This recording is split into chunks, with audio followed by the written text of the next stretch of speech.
Hey folks, Iolair here, coming to you with another update from the World of Warships development blog.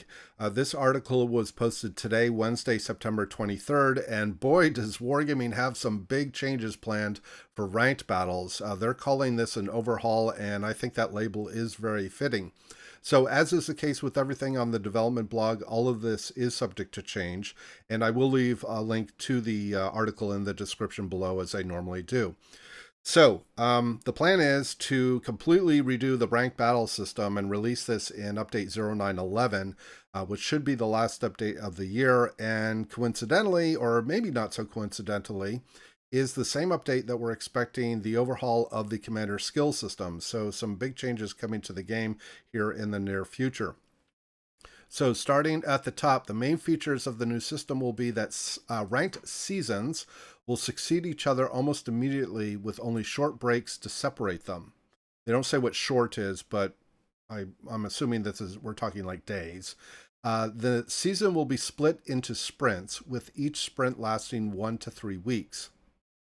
In one sprint, you can progress through one of 3 leagues, and upon reaching rank 1 and passing qualification, you can advance to the next league. The next point, or the next major aspect, is that rewards are given for a certain number of victories in the league, reaching the first rank and passing qualification. So obviously in a sprint, as you move up a particular league, and you'll just get more and more rewards. And then to ensure quality matchmaking, ranked battles will not be available during periods of low activity. And that makes sense. It's kind of hard to run ranked battles when it's 3 o'clock in the morning.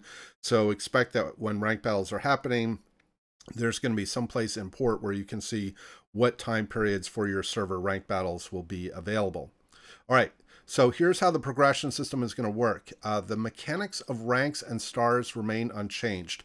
So I interpret that to mean that you will preserve a star if you are the top XP earner in a team that loses, that you will have to garner or win a certain number of games to get stars, and that star progresses as you move up the ranks, and presumably you will have to earn more stars to move up to the higher ranks. Now, each season has 3 leagues: bronze, silver, and gold. Each league will start you at the initial rank, which presumably is rank 10 or whatever the starting rank is. In fact, they don't say explicitly that it's necessarily 10, even though that's what the graphic shows here. And then you have to fight to reach rank 1 for that league.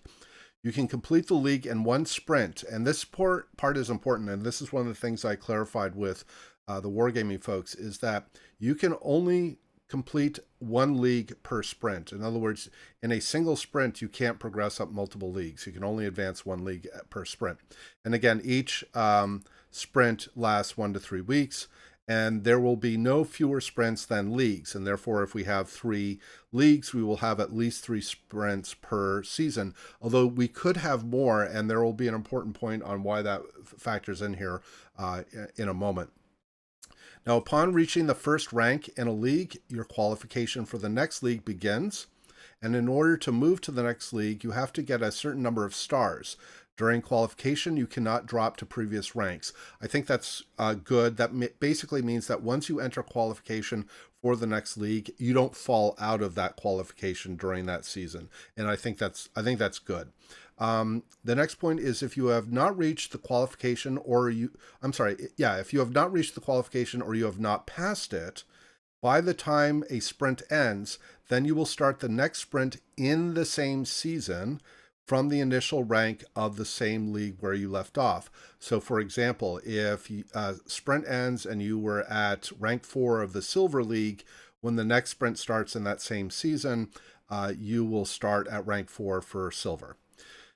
Next is, if the qualification is successfully completed, then you'll start the next sprint from the initial rank of the next league. So again, if a sprint lasts, let's say 3 weeks, and you get qualified for the next league in 2 days, you're done for that sprint for the next couple of weeks until the sprint ends and the next one opens.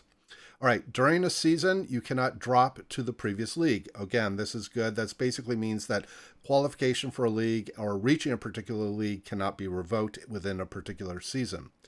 And then it says rewards are given for a certain number of victories in the league, for reaching the first rank and passing qualification. So that seems pretty natural. Though the higher up you move, the more rewards you will receive. Excuse me. All right, here's the season formats. So rank battles are ongoing. There will only be small technical breaks between seasons. I mentioned that earlier, but they don't specify what that small or short period is. In different leagues, battles can take place on different tiers and not necessarily only on one. So the example they give here is that they may have the Bronze League for a particular season play at tier 8 and then have games at tier 8 and 9 for the Silver League, etc. And they also stress here that the format may change from season to season. And I think that's good. You want to kind of offer variety so that maybe we have some sprints at lower tiers or maybe even mixed tiers potentially. All right, the next update is that the teams will always be strictly mirrored by ship types and tiers. Now, this is something I will need to get clarification on. I don't know if ship types here means by class, meaning that two cruisers, regardless of their characteristics, will always match up, or if they are actually going to be looking at other characteristics like light cruiser versus heavy cruiser or radar ship versus non-radar ship. That part is not clear, and I'll try to get some clarification on that. All right, divisions cannot participate in rank battles, and then to ensure quality matchmaking, again, they're repeating here that battles will only be available during peak activity. They won't, in other words, they won't be available during low activity. All right, a few other items they've covered here. After qualifying or getting to the first rank in Gold League, you cannot participate in ranked battle until the next sprint. But once you do receive first rank in Gold League, you can then restart the next sprint of the same season at the initial rank of Gold, but with new rewards. So since seasons will be guaranteed to be at least 3 sprints, you can always get to Gold. You will have to progress 1 league per sprint. But if you have more than 3 sprints within a season, you can repeat the Gold season for each sprint. And when you do repeat, you'll always go back to the start of the Gold league. So. And then the next point is until you reach first rank, I should say, you only play against other players in the same league. Okay, that makes sense. Now, but during qualification, you'll fight against those who are passing the same qualification as well as commanders from higher leagues or the higher league. So, for example, if you are qualifying for silver, you will participate in battles that include other players that are qualifying for silver, as well as players that are already in the silver league. Seasons do not inherit progress from previous ranked seasons and do not affect the next. So the way to read that is, once the season is over, everything is reset. You go back to square one for the next season. Now, today, if you progress to a certain level within the rank system, and then the next season starts, you go back and you start at a somewhat higher rank. That will no longer be the case. You will basically, everything will get reset for the next season. All right. Now, the next point is actually quite important and I think might be of some concern for some folks. Wargaming is going to eliminate the flags that are rewarded for achieving particular leagues. So today, once you reach second, first, or premier leagues, you get either a blue, green, or red flag with 1, 2, or 3 stars. And when you mount that flag on ships, those ships, when played in any battle type, receive additional economic rewards. And these flags are being eliminated. The rationale here is that because of the new structure of the rank battles and things are sort of constantly going on, their perspective is that continuing to have these flags would produce an imbalance and have a significant impact on the economy.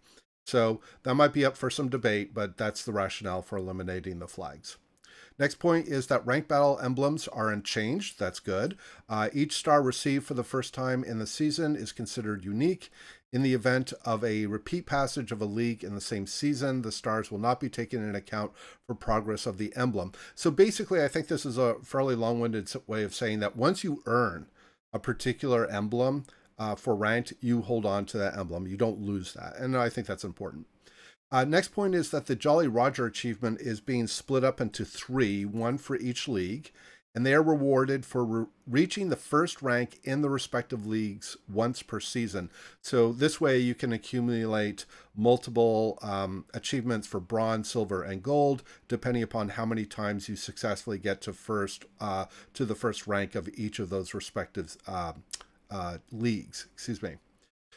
Next item is a commemorative flag is awarded for reaching the first rank in the Bronze League at least once per season.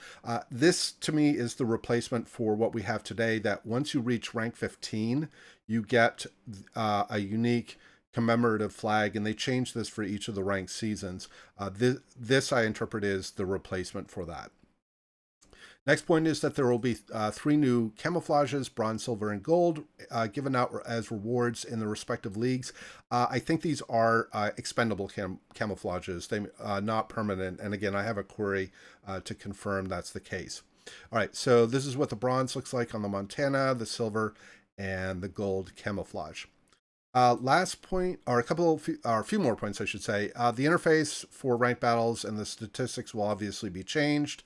And then an important point here is that what they call unusual modes, which are the 1 versus 1, 3 versus 3, etc., that have been very popular over the last year, they will be folded under the umbrella of Clan Brawl, but they will be playable without needing to be part of a clan. So I think Clan Brawl in this case will now be kind of a misnomer. It won't be tied strictly to clans. The point is that Wargaming understands that these short-sighted small map battle modes are very popular, and in fact, a lot of players have called, for the modes to be permanent. But the point is that Wargaming is now going to fold that under a different umbrella, and it will still be available to everybody. And just because it's called, quote, Clan Brawl doesn't mean that you have to be part of a clan. All right, these changes to rank battles will provide a near constant source of action with additional progress. So the idea is that for those of you who really like to play ranked battles, you will continue to be able to do that all the time. It won't be, it will basically be going on all the time is the bottom line. And then the first season of Ranked Battles is planned for 0911, of the new format, I should say, is planned for 0911, and then details will be published once we get closer to the update. So obviously there's a lot of missing information around the rewards and some of the other specifics, tiers, the maps that are being played, etc. So that will vary depending upon the season. So some very interesting and exciting news for those of you who like to play ranked battles. This might also get some other folks to want to play ranked. It feels like this is I like the structure that they're proposing. It is maybe a little more complex. It certainly is different, but I think it is a very logical process. So I hope you've enjoyed the video and my commentary here. Let me know your thoughts in the comments below. And as always, we hope to see you out there on the virtual seas, and we wish you happy sailing.